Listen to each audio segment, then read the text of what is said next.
يا صباح الورد والفل والياسمين على عيونكم حبايبي، عاملين ايه؟ يا رب دايما تكونوا بألف خير. انا بقى النهاردة الاكلة بتاعتي حاجة كده في منتهى الجمال، ملهاش وصف ولا ليها مثيل، بجد حاجة كده تحفة. انا النهاردة عملت البطاطس المحشية باللحمة المفرومة، بس حاجة كده طالعة في منتهى الجمال. وطبعا بقى دلعتها وحطيت لها جبنة موتزاريلا، بس كده بصوا، حاجة من الاخر. وجبة كاملة متكاملة بجد تحفة، بجد أتمناكم تجربوها. يلا بينا على الفيديو عشان نشوف الطريقة اللي أنا عملت بيها البطاطس المحشية باللحمة المفرومة بتاعتي النهاردة الحلوة دي كانت ازاي وعبارة عن ايه. يلا بينا على الفيديو. السلام عليكم ورحمة الله وبركاته، حبايبي واخواتي واصحابي الحلوين، عاملين ايه؟ يا رب دايما تكونوا بألف خير. صباح الفل والسعادة والهنا على عيونكم. النهاردة بإذن الله الوصفة بتاعتي جميلة قوي وممتعة. النهاردة هعمل صينية بطاطس، بس مش بطاطس عادية بقى اللي هي بتاعتنا المعتادة، لا انا هعمل بطاطس محشية باللحمة المفرومة في الفرن. بجد وجبة لذيذة وممتعة وشهية كده، حاجة كده تاكليها بنفس كده، مش هتحتاجي جنبها غير طبق رز كده بالمكرونة الشعرية وحبة سلطة او حبة مخلل. بجد بتبقى في منتهى الجمال. تعالوا كده نسمي الله ونشوف الطريقة اللي انا هعمل بيها البطاطس بتاعتي النهاردة. بس قبل اي حاجة طبعا نسمي ونصلي على سيدنا محمد عليه افضل الصلاة والسلام. وما تنسيش الفيديو لو عجبك اللايك بتاعكم الحلو والاشتراك في القناة وتفعيل الجرس عشان يوصل لكم مني كل فيديوهاتي اول باول. يلا نسمي الله ونشوف المكونات اللي معايا اللي انا هحتاجها عشان اعمل بيها البطاطس المحشية باللحمة المفرومة بتاعتي عبارة عن ايه. انا عندي اول حاجة هنا كيلو بطاطس متوسط، يعني انا جايباه بطاطس متوسطة، كيلو وربع. تمام، وطبعا مقوراها وغسلاها خلاص. وعندي هنا صلصة، طبعا انا الصلصة دي كنت مخزناها في التلاجة، الصلصة اللي انا بسبكها وبخزنها في التلاجة. الفيديو بتاعها طبعا عملنا فيديوهات كتير لتخزين الصلصة، حتى هتوفر معاكي الوقت والمجهود. انا عندي هنا كيس صلصة مطلعاه يفك، هستعمله باذن الله معايا للوصفة. وعندي هنا صلصة معلبة عادية، دي هستعملها للعصاج. تمام. وعندي هنا ربع كيلو بس من اللحمه المفرومه، طبعا حط عليه ميه كده وسايباه يتصفى. وعندي بقى 3 4 بصلات كده حلوين مفرومين عشان يكتر معايا اللحمه المفرومه بتاعتي، وتبقى كده ايه البطاطسايه محشيه وتبقى حلوه. عندي هنا طبعا خضار، ودي على حسب رغبتك. انا بحب احط في العصاج بتاعي فلفل الوان اصفر واخضر واحمر. تمام. وعندي جزرة كده، نص جزراية كده مبشورة، برضو ده كله بحب ازوده للعصاج بتاعي، بيديه طعم وريحة حلوة. وعندي طبعا مكعبين ماجي. البهارات بتاعتي اللي انا هستعملها في العصاج النهاردة، هستعمل معلقة كبيرة من البابريكا، معلقة كبيرة فلفل اسمر، الملح طبعا على حسب الرغبة، معلقة كبيرة من السبع بهارات، بتبقى حلوة قوي في اللحوم وبتبقى حلوة قوي في العصاج. وعندي ربع معلقة صغيرة من القرفة. خلاص، يلا نسمي الله كده ونشوف اول خطوة هعملها. هروح على البوتاجاز عشان اعصج هنا على النار. عندي طاسة كبيرة او وok عشان اعصج اللحمة بتاعتي. هحط حبة من الزيت، هحط معلقه كده من السمنه النباتي، سمنه نباتي عادي، لو عايزه تستخدمي زيت بس استخدمي، لو عايزه سمنه بس استخدمي.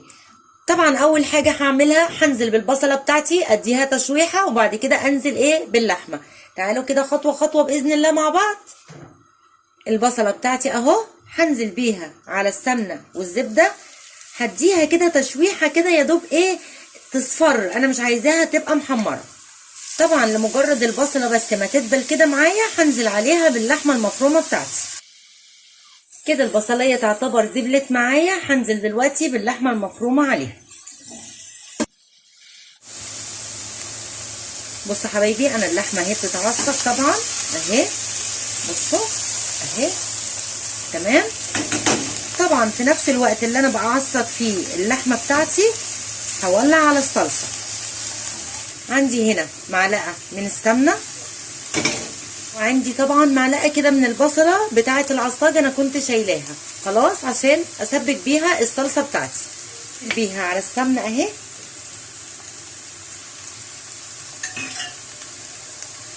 وهبتدي ان انا ايه احمرها طبعا عادي. اهي. عايزه تستبدلي البصله بثوم استبدلي. انا عندي اللحمه اهي بتبتدي ايه ان هي تتعصج. دلوقتي هنزل بكل التوابل بتاعتي عليها اهي، وكمان المرقه الدجاج. هحط واحد على اللحمه ومرقه على الصلصه. خلاص اهي. طبعا تهدي عليها النار بقى في التسويه الاخيره دي. هي كده تعتبر معايا ايه خلصت اهي كده، ايه تعتبر في النهايه. خلاص انا طبعا هديت عليها النار ومتابعه البصلايه بتاعه الصلصه. عندي البصلايه بتاعه الصلصه اهي اتحمرت. هنزل بقى بالصلصه بتاعتي. انا دي صلصه متسبكه. لو انت ما عندكيش صلصه متسبكه هتعملي شفشق طماطم كده في الخلاط وتنزليها عليها. تمام. وطبعا بقى هنزل على العصاج بتاعي بمعلقتين كبار من صلصه الطماطم. تمام، اللي هي الجاهزه.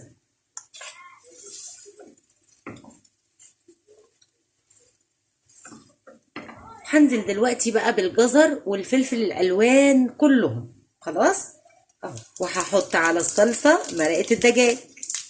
طبعا الفلفل الاسمر في الاخر والملح. طبعا العصاج لو عايزه تستغني عن الخضار ده استغني عنه، مفيش مشاكل. انا بحب احطه، بيخلي صراحه طعم العصاج حلو وبيديله كده ايه قيمه غذائيه عاليه. خلاص بصوا حبايبي، انا كده العصاج يعتبر معايا اللحمه استوت وبقت زي الفل. خلاص كده اهو.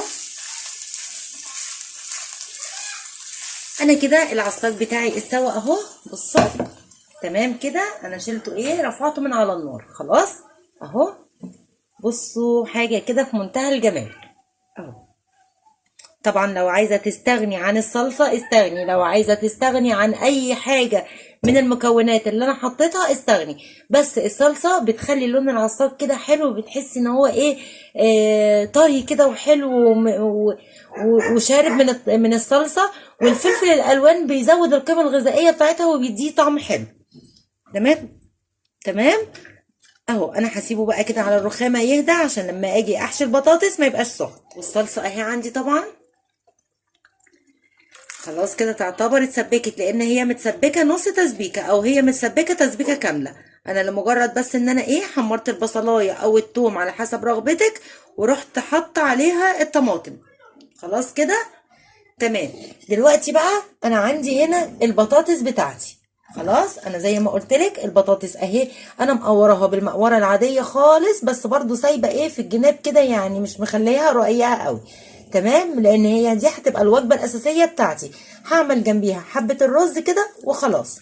تمام اهي. بصوا انا هعمل ايه دلوقتي بقى في البطاطس بتاعتي. انا هاخد البطاطس بتاعتي بقى دلوقتي هشوحها كده في الزيت كاني بحمرها نص تحميره، يعني مش هخليها تبقى محمره قوي زي البطاطس بتاعتنا العاديه، لا انا هحمرها كده هشوحها كده في الزيت، وبعد كده نرجع نشوف بقى ايه الخطوه اللي بعد كده اللي هنعملها. هعمل ايه انا؟ بصوا اهي البطاطس غلفتها كده في الزيت. بصوا اهي تشويحه كده من كل الجناب. تمام اهي تشويحة عادية خالص من كل الجناب. طبعا انا عندي هنا القلب بتاع البطاطس اللي انا كنت طبعا مطرح التقوير البطاطس القلب بتاعها خسارة ان انا هرميه. انا هفرشه في الصينية تحت برضو هيتاكل كده مع الرز هيبقى حلو. تمام. عندي البايركس بتاعي اهو، وعندي اللحمه بتاعتي. انا كده كل حاجه عندي الحمد لله جاهزه. يلا بقى نشوف الخطوه اللي هعملها دلوقتي. انا هاخد بقى حبه من القلب بتاع البطاطس اللي انا كنت بشراه اهو. ممكن بقى احط عليه كده معلقه من العصاج بتاعتي عشان برضو ايه ما تبقاش بطاطس كده ساده. تمام اهي اقلبه كده ايه معاها. طبعا العصاج متبل مش محتاجه ان انا احط عليها اي توابل. طبعا انا الوجبه دي كده تعتبر ايه بالنسبه لي دلوقتي اساسيه. خلاص يعني هعمل جنبها حبه رز بالمكرونه الشعريه كده وخلاص. طبعا تبقى تحفه قوي قوي قوي بقى في العزومات، تبقى تحفه قوي في رمضان. بجد حاجه كده تشرفك قدام ضيوفك تعمليها كده. بصوا بتبقى في منتهى الجمال. خلاص كده انا عندي اهي، هركنها بقى كده على جنب. هبتدي بقى دلوقتي ان انا احشي البطاطس بتاعتي وبعدين ارصها في البايركس. انا عندي العصاج بتاعي اهو، هاخد بطاطسايه بطاطسايه وابتدي ان انا ايه احشيها. تمام. بصوا بقى انا هتعامل بايديا، انا بحب طبعا في الاكلات بتاعتي اتعامل بايديا عادي خالص. تمام. طبعا ايديا نظيفه، بتبقى مغسوله بدل المره مليون الف مره من المواعين ومن كل خطوه الواحد بيعملها بيغسل ايده، فانا هحشيها بايديا اهي. تمام. وهبتدي بقى ان انا اوقفها كده. طبعا انا وانا بقشرها وانا بقورها، بصوا عملت لها قاعده كده من تحت خلاص، على اساس ان انا لما احط البطاطسيه كده تبقى قاعده. يعني اغلب البطاطس كله عملت لها فتحه من فوق وفتحه من تحت كده. شلت ايه؟ شلت اللي هي التقويره بتاعتها كده، عشان لما ارصها في الصينيه كده تبقى ايه قاعده كده في الصينيه. تمام. بس الاول وبعد كده ايه ارصها. بسم الله ما شاء الله، بسم الله ما شاء الله، بسم الله ما شاء الله. العصاج برضو فضل معايا. يعني ممكن تعملي 2 كيلو بطاطس وتحشيه بربع كيلو لحمة. هوريكم دلوقتي العصاج اللي فاضل. بجد انا يعني ايه ما كنتش متوقعة ان هيفضل برضو عصاج معايا. بصوا اهو، بصوا العصاج اللي فاضل اهو. تمام. ربنا يزيد ويبارك يا رب. طبعا ده هشيله دلوقتي في علبه كده او في كيس تلاجة واحطه في الفريزر. بصوا حبايبي، انا هنا البايركس طالع كبير شويه على البطاطس، فانا هحاول ان انا انقله في البايركس الاقل شويه. خلاص. انا هنقل بس البطاطس بتاعتي عشان تبقى ايه مضمومه كده كلها. وهرص بقى برضو ايه البطاطس بتاعتي تاني اهي. بسم الله الرحمن الرحيم. يلا بقى نجيب الصلصة بتاعتي ونعمل ايه، نحط بقى على الوش بتاعها اهو الصلصة. نحط بقى كده ايه على الوش بتاعها. تمام اهي. دي البطاطس بتاعتي اهي، بصوا الجمال بتاعها اهو. تمام كده. انا دلوقتي هدخلها الفرن، بس قبل ما ادخلها الفرن انا هغطيها كده بورقه الفويل عشان الوش بتاعها يعني ايه ما يغمقش مني قوي. قرب ما تقرب ان هي تستوي هروح شايله ورقه الفويل وسايباها كده في الفرن، الوش بتاعها يتحمر. تمام. انا دلوقتي هدخلها الفرن على الشبكه اللي في النص ونشوف صينيه البطاطس بتاعتي المحشيه باللحمه المفرومه هيبقى شكلها عامل ونشوف. طبعا انا لسه ما خلصتهاش. بسم الله ما شاء الله. بصوا بصوا بسم الله ما شاء الله. انا بقى لو كنت شلت ورقه الفويل من عليها كنت هتلاقي دلوقتي الصلصه كلها بقت غامقه. طبعا كلنا عارفين. لا انا مش عايزاها تبقى غامقه قوي، يعني عارفين انا عايزاها كده اديها بس التحميره كده، الوش بس يتحمر معايا تحت الشوايه وكده تبقى زي الفل. بصوا اهي اهي البطاطس بتاعتي. طبعا بقى انا طلعتها من الفرن عشان عايزه اعمل حاجه كده صغنونه معاها تحلي بقى ايه وتظبط وتبقى كده حاجه متدلعه. انا عندي جبنه موتزاريلا، احط بس كده ايه حبه كده معاها. تمام اهي.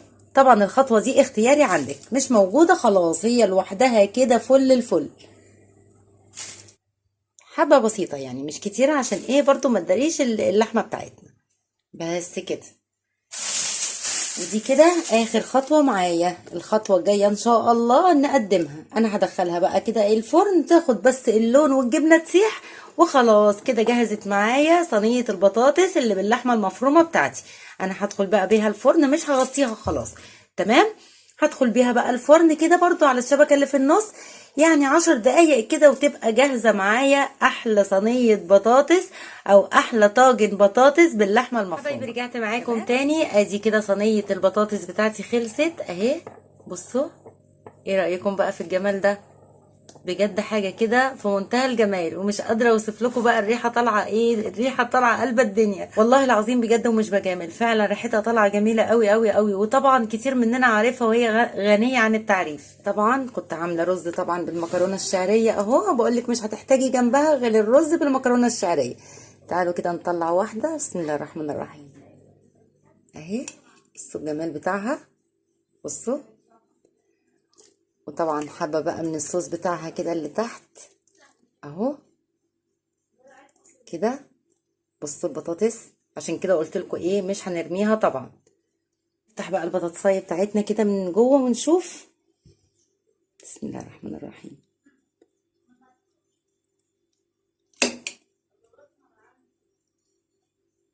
اهي بصوا الجمال. ايه رأيكم بقى؟ بصوا بجد حاجة كده في منتهى الجمال اهو.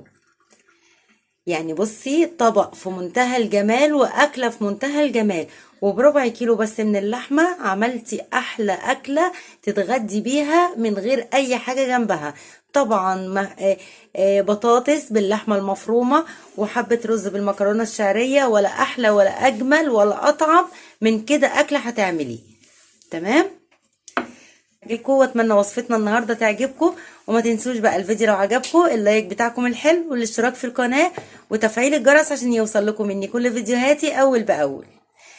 بجد حاجه كده في منتهى الجمال، بجد اتمنىكم تجربوها. يلا بقى انا هشجعكم اهو عشان تقوموا ايه بكره ان شاء الله كده تجيبوا البطاطس وتجيبوا ربع كيلو لحمه مفرومه وتعملوا الاكله الحلوه دي. نتقابل الفيديو الجاي على خير ان شاء الله في وصفة كده سهلة وبسيطة. اسيبكم في حفظ الله ورعايته، اتمنى لكم كل الخير والسعادة والهنا وراحة البال. اقول لكم حبايبي صباح الورد والفل والياسمين على عيونكم. سلام عليكم.